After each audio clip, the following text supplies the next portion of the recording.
Pour le prochain exercice, j'ai besoin de votre concentration. Vous allez d'abord monter votre main le plus haut possible que vous êtes capable. Si jamais votre main monte jusqu'ici, il n'y a aucun problème. L'idée, c'est de le monter autant que vous êtes capable. Ensuite, cette position devrait toujours être fixe. Ce qui va bouger pour l'exercice, c'est votre épaule seulement. Vous allez élever votre épaule vers le plafond et l'abaisser vers le sol.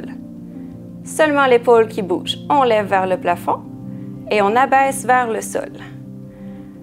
Le contrôle se fait au niveau vraiment du dos et de l'omoplate.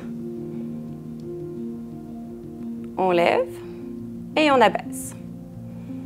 On commence du côté dominant et vous comprendrez que le prochain, on le fait de l'autre côté. On lève le bras. Une fois que le bras est dans les airs aussi haut que vous êtes capable, vous le maintenez à cet endroit. Et vraiment, le reste, c'est l'épaule qui travaille. L'épaule lève vers le plafond et ensuite, elle baisse vers le sol. Lève vers le plafond et baisse vers le sol. Vous le faites environ une dizaine de fois chaque côté. Pour le prochain exercice, vous avez besoin d'une serviette. Ça peut être une débarbouillette ou une serviette à cheveux. L'idée, c'est de venir faire glisser la serviette au mur. Pour ce faire, vous allez commencer par votre côté dominant.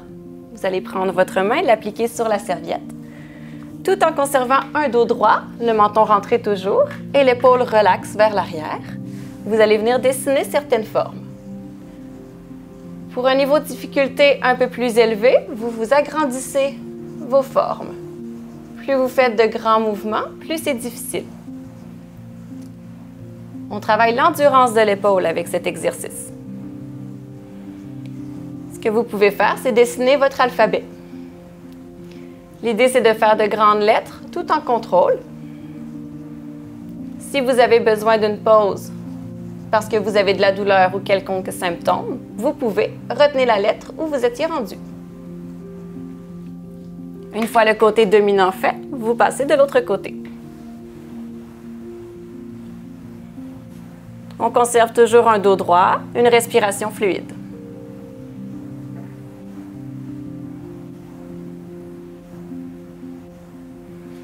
Pour le prochain exercice, vous avez besoin de votre table. Vous commencez à mettre les paumes sur la table et vous allez forcer contre celle-ci. L'idée, en fait, c'est d'appliquer une pression vers le bas. Vous commencez comme ça, vers le bas, vous tenez environ 2 ou 3 secondes et vous relâchez. Vous faites la même chose par la suite sous la table. Toujours les paumes contre la table. Vous venez appliquer les paumes sur celle-ci et vous appliquez une pression vers le plafond.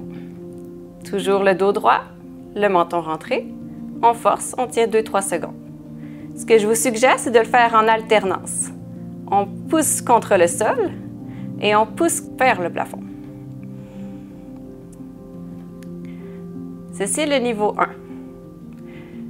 1. Niveau 2, c'est assez simple. Vous faites le même principe, mais cette fois-ci, le dos de la main contre la table. Et vous le faites aussi à l'inverse. Ceci est un petit peu plus difficile. On est moins habitué de forcer contre le dos de notre main. On y va doucement. Ça ne devrait pas créer de douleur. On applique une force en alternance contre le sol et vers le plafond.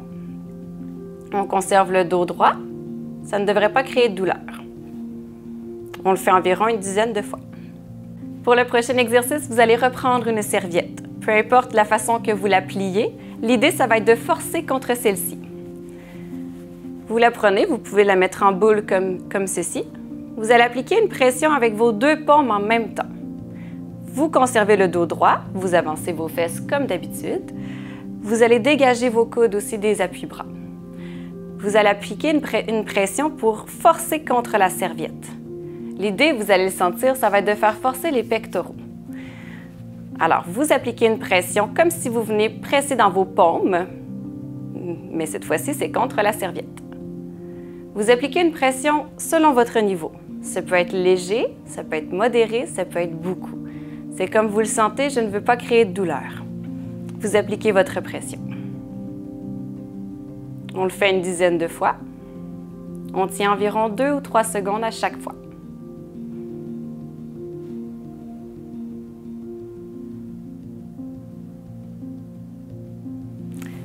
Pour augmenter le niveau de difficulté, je vous suggère de prendre un ballon, si vous en avez un à la maison. Un ballon va faire que c'est un peu plus instable. Vous appliquez les paumes de la main comme tantôt et vous appliquez la même pression. Ce qui est plus difficile, c'est que le ballon a tendance à rouler, alors il faut le contrôler. Vous conservez toujours le dos droit, une respiration fluide et vous appliquez une pression selon votre tolérance. On peut faire ce niveau de difficulté-là 10 fois aussi, selon votre tolérance.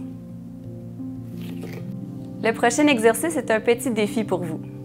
Vous avez besoin d'un papier journal. Ça peut être un circulaire, ça peut être juste le journal de votre région. Vous allez prendre une page. La page au complet est un peu plus difficile. Si vous préférez, vous pouvez déchirer et prendre seulement la demi-page. Ce que vous faites, l'exercice est simple. On veut chiffonner tout le journal au complet avec une seule de votre main. Alors, vous venez prendre votre main et vous chiffonnez. On peut bouger la main dans diverses façons, il n'y a aucun problème. L'idée, c'est de garder toujours le dos droit et pratiquer votre préhension. Vous allez vite remarquer que c'est la fin qui est plus difficile.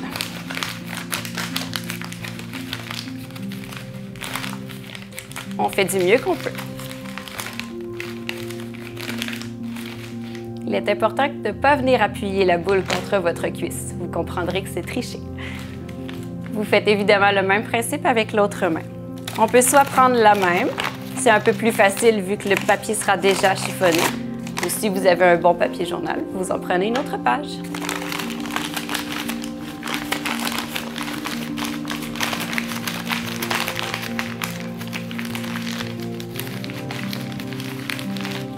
Comme ça. Vous pouvez le faire plusieurs répétitions. C'est comme vous voulez. Ça reste une très bonne pratique de préhension. Si vous trouvez que vous avez des difficultés avec ça, c'est un très bon exercice.